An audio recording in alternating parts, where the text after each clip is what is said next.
सरकारी निधीवरून सत्ताधाऱ्यांमध्ये जुंपलीये। तिजोरीच्या चाव्या कुणाकडेही असू द्या, तिजोरीचा मालक आपलाच आहे असं विधान चंद्रकांत पाटलांनी केलंय।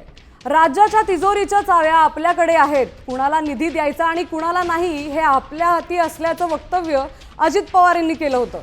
त्यावरून आता चंद्रकांत पाटील यांनी टोला लगावलाय। तुम्ही मला 18च्या 18 उमेदवार निवडून दिले ना, मी तुम्हाला सांगितलेलं सगळं द्यायला तयार आहे, पण तुम्ही तिथं काट मारली का मी पण काट मारणार।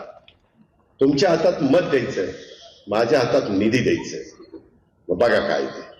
आता विरोधी पॅनल जे आहे त्यातले पण एक नेते सत्तेत आहेत आणि ते असं म्हणत असतील की तिजोरीची राज्याची किल्ली आमच्याकडे आहे राष्ट्रपती, त्याला एवढंच सांगितलं पाहिजे की तिजोरीचा मालक आमच्याकडे आणि मालकाच्या परवानगीशिवाय तिजोरी उघडता येत नाही।